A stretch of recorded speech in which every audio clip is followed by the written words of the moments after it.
Hi, my name is Brandon, and I'm an alcoholic and addict in recovery. The last few days I've been reading from Recovery 2.0 by Tommy Rosen about different yogic ethical guidelines and principles that he uses to expand the foundation of his recovery that he learned through the 12 steps.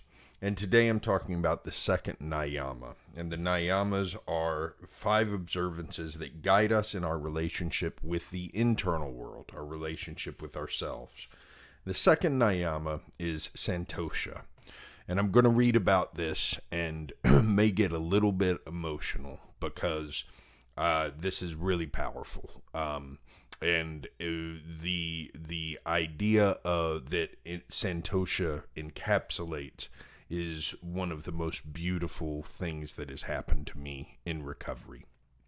So, reading from the book, he says, santosha means contentment, but not just regular old contentment.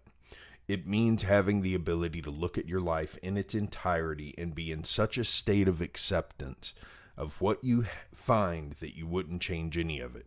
You realize that all your challenges are there so you can learn and grow. Everything in life is happening for you and not to you. So it would make no sense from the perspective of santosha to want any of it to go away. Now that's a high bar. Again, you work toward the ideals of the yamas and the niyamas. They are guides to help you know what to shoot for. Here we realize that by this definition, we may never have been truly content before. Contentment is something we have to work on. Like building muscles at the gym, we work the muscles of contentment by consciously bringing acceptance and gratitude into our mind as often as we can. When we are stressed, dissatisfied, angry, and resentful, we are lacking in acceptance of what is. We may not be able to accept a situation in our lives, but we work at it. And I think one of the reasons that I get emotional when I think about this is that the idea that he says of we realize that we may never have been truly content before. And that really rings true with me. In my previous life before recovery, I was constantly wanting for something. Not that I didn't have what I needed, but I personally wanted more. I wanted more money. I wanted a better job. I wanted more friends. I wanted a better house. The list goes on and on.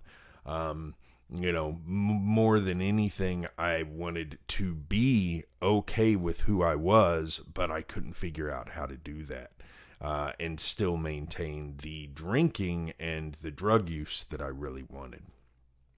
And in recovery, I have been able to approach, if not get to a place where I often feel in total acceptance of life the way it is. And of life the way it's happening. The idea that life is what it's supposed to be is a big part of my recovery and has been from very, very early on. And that's something that for some reason it was very easy for me to accept. And I think it was a combination of just the right people in my path saying the right things at the right time. It became very easy for me to accept that, you know what, the way that things are happening in my life is the way that the universe is supposed to happen, and there is nothing that should or even could be changed about what is happening. So what I need to do is accept it and be grateful for it. And that's something that Tommy says here that's very important part of this is practicing gratitude. And just reading this sentence again, he says, like building muscles at the gym, we work the muscles of contentment by consciously bringing acceptance and gratitude into our mind as often as we can. Now, these are not unfamiliar concepts to anybody who works the 12 steps. We really practice acceptance of things the way they are, and gratitude as a big part of our 12-step programs. Gratitude especially. One of my favorite stories to tell is from one of my early days in recovery. And this is probably one of the people who really made a difference in my view of life.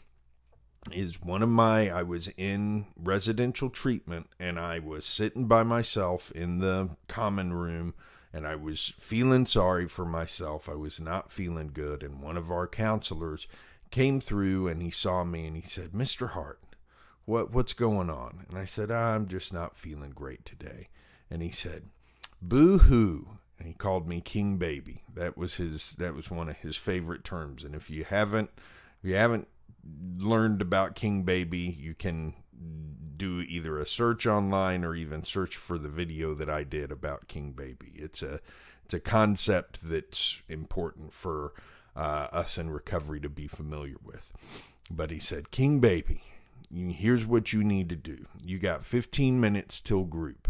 You can go in your room, and I want you to start a list, 2 columns. And in the first column, write down everything you're grateful for. And then when you're done, start the second column of everything you're not grateful for. And as soon as the 15 minutes are up, come to group and show me that list." So I did what he said, and I went to my room and I started writing. And I kept writing in that first column. And at one point, I was about to write down my addiction in the second column of things I wasn't grateful for. And then I realized, wait a second, if it weren't for my addiction, I would not be getting the help I needed to be a better person. And so maybe I should be grateful for that. So that went in the first column. And all of a sudden, all these things that I thought I wasn't grateful for, I started finding reasons that they actually made a positive difference in my life because I was improving because of them. And by the end of that exercise, I didn't have anything in the second column.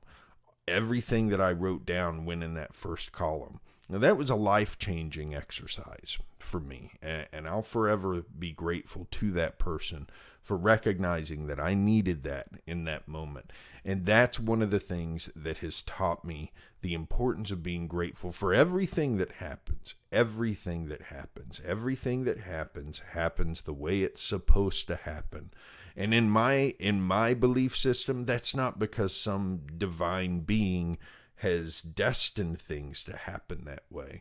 But it's just the way that I've grown to believe that, and it's the way that I find contentment with what's happening in my life. Now, that doesn't mean that I don't work toward greater things in my life. So I want to read the last paragraph that Tommy writes here. He says, "In our everyday lives, we have the opportunity to practice santosha in every moment. Our bank account may not be what we want it to be. Our relationships may be challenging.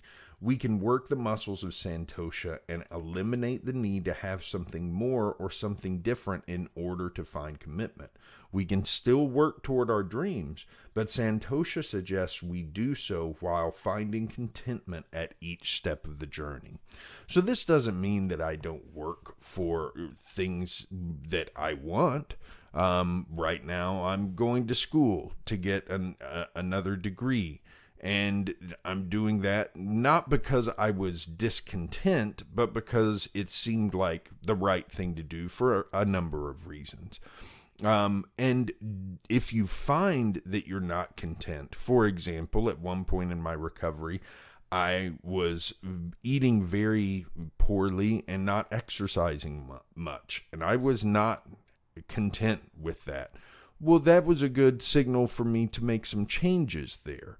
And so we can use feelings of discontentment as signals of what might need to be changed in our lives. But the things that we cannot change in our lives, those are the things that it's helpful to learn how to be content with and to accept the world the way it is, without having that cause the kinds of problems for us that it did in our addiction.